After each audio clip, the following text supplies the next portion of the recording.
പിണറായി സർക്കാരിനെതിരെ രൂക്ഷ വിമർശനമുന്നയിച്ച CPM നേതാവ് EP ജയരാജന്റെ ആത്മകഥ. കട്ടൻ ചായയും പരിപ്പോടെയും ഒരു കമ്മ്യൂണിസ്റ്റിന്റെ ജീവിതം എന്ന EP-യുടെ ആത്മകഥയിലാണ് സർക്കാരിനും പാർട്ടിക്കുമെതിരെ കടുത്ത വിമർശനം ഉന്നയിച്ചിരിക്കുന്നത്. പാർട്ടിയും സർക്കാരും തെറ്റുകൾ തിരുത്തണമെന്നും തന്റെ ഭാഗം കേൾക്കാതെയാണ് LDF കൺവീനർ സ്ഥാനത്തുനിന്ന് മാറ്റിയത് എന്നും EP-യുടെ ആത്മകഥയിൽ പരാമർശിക്കുന്നുണ്ട്. പ്രകാശ് ജാവദേക്കറുമായുള്ള കൂടിക്കാഴ്ച ലോക്സഭാ തെരഞ്ഞെടുപ്പിന് മുൻപ് ചർച്ചയാക്കിയതിന് പിന്നിൽ ഗൂഢാലോചനയുണ്ട്.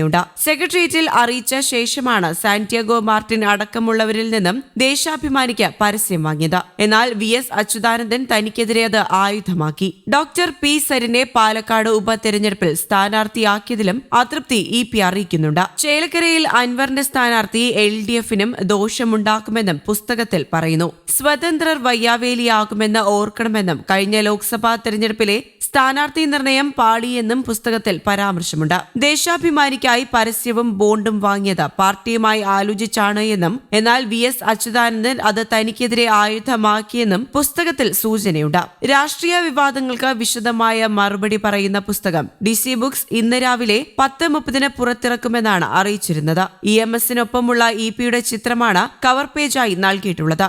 പുസ്തകത്തിന്റെ ഭാഗങ്ങൾ പുറത്തുവന്നു എന്ന വാർത്തകൾ പുറത്തുവന്നതിന് പിന്നാലെ DC ബുക്സ് ഇത് മാറ്റിയിട്ടുണ്ട്. EMS-നൊപ്പമുള്ള ചിത്രം ഒരുക്കിയിട്ടില്ല എന്നും EP ജയരാജൻ വാദിച്ചു. കൺവീനർ സ്ഥാനത്ത് നിന്നും മാറ്റിയതിൽ വലിയ പ്രയാസമുണ്ടാക്കിയതായാണ് EP ജയരാജൻ ആത്മകഥയിൽ പറയുന്നത്. താനില്ലാത്ത സെക്രട്ടേറിയറ്റിലാണ് വിഷയം ചർച്ച ചെയ്തത്. പദവി നഷ്ടപ്പെട്ടു എന്നതിലല്ല പ്രയാസം, പാർട്ടി മനസ്സിലാക്കിയില്ല എന്നതാണ്. കേന്ദ്ര കമ്മിറ്റി അംഗമായ തനിക്കെതിരെ തീരുമാനമെടുക്കേണ്ടത് കേന്ദ്ര കമ്മിറ്റി തന്നെയാണ്. ഈ വിഷയത്തിൽ പറയാനുള്ളത് കേന്ദ്ര കമ്മിറ്റി അറിയിച്ചിട്ടുണ്ട്. അന്തിമ തീരുമാനം ഉണ്ടാകേണ്ടത് അവിടെയാണ്. ഉൾപാർട്ടി ചർച്ചയിൽ പറയേണ്ടത് അവിടെ പറയുക എന്നതാണ് കമ്മ്യൂണിസ്റ്റിന്റെ ധർമ്മം. എന്നാൽ ഈ വിഷയത്തിൽ പാർട്ടി എടുത്ത തീരുമാനം അണികൾക്കിടയിൽ തെറ്റിദ്ധാരണയുണ്ടാക്കിയിട്ടുണ്ട്.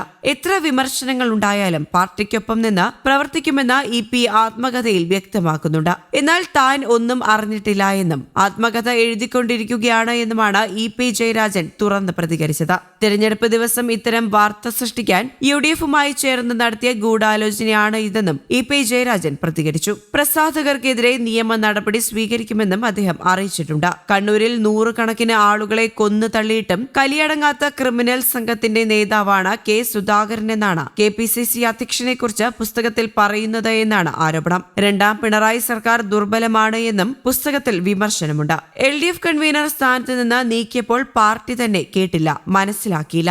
ഇക്കാര്യം പിന്നീടാണ് അറിഞ്ഞത് എന്നും EP പറയുന്നു. കട്ടൻ ചായയും പരിപ്പുടെയും ഒരു കമ്മ്യൂണിസ്റ്റിന്റെ ജീവിതം എന്നാണ് ആത്മകഥയ്ക്ക് പേരിട്ടിരിക്കുന്നത്. പല അപ്രിയ സത്യങ്ങളും തുറന്നു പറയുന്നുവെന്ന അടിക്കുറിപ്പോടെയാണ് EP-യുടെ പുസ്തകത്തിന്റെ കവർ പുറത്തിറക്കിയിരിക്കുന്നത്. ചേലക്കരയിലും വയനാടും ഉപതെരഞ്ഞെടുപ്പ് നടക്കുന്ന ദിവസം തന്നെയാണ് വിവാദ പരാമർശങ്ങളുള്ള പുസ്തകം പ്രകാശനം ചെയ്യുന്നത് എന്നാണ് ശ്രദ്ധേയം.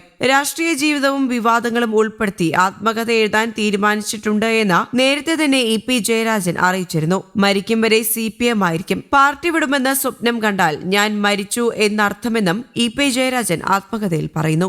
News desk, Kerala Kaumudi.